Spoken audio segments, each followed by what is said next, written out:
นแฟนเอ่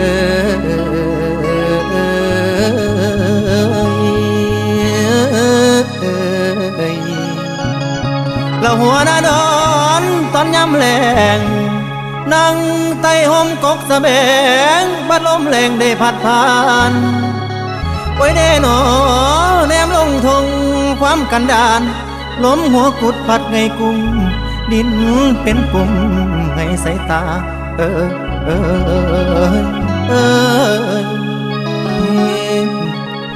แล้วคือทอดเด้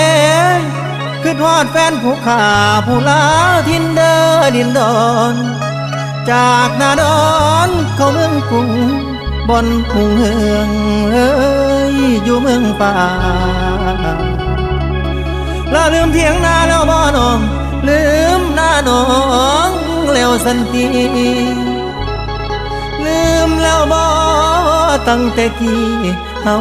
เคยเกี่ยวอย่างรักกัน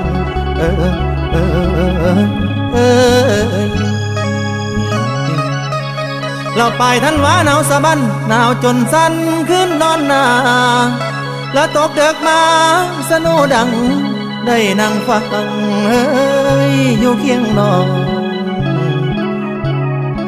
แล้วหนาวกลางคืนหัวลมลองนั่งบังกองล้อมเข้าใหญ่แล้วมือไอยังขัวใส่เธอตกใจหยิบข้างทองชายลงห้องพ่อพองดา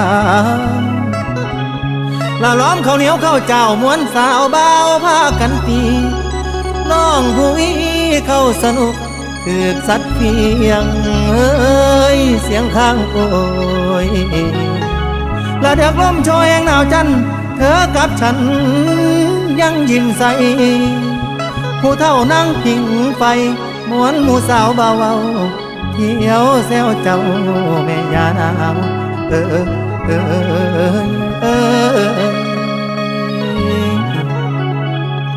เราเสร็จจากหน้าเข้าขึ้นเราเจ้าผัดว่าสิลงกรุงต้นมันสูงท่อกอสอใจบอกพอหาเงินเพิ่ม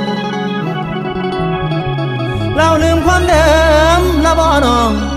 ก่อนไปหันมามองยิ้มเศร้าท่าน้องแน่และเดี๋ยวนี้เหลือน้อตั้งแต่ภาพความหลังบ่นั่งเบา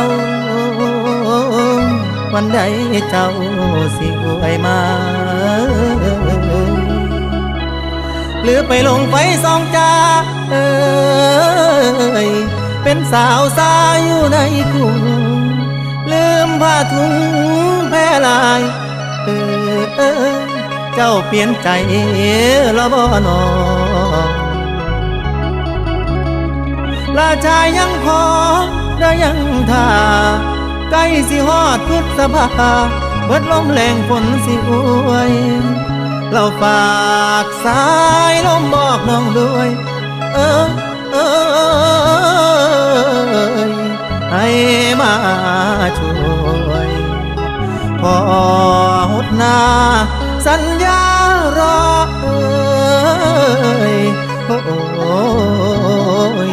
สู่พี่เจ้าผู้นี้ให้คืนบ้าน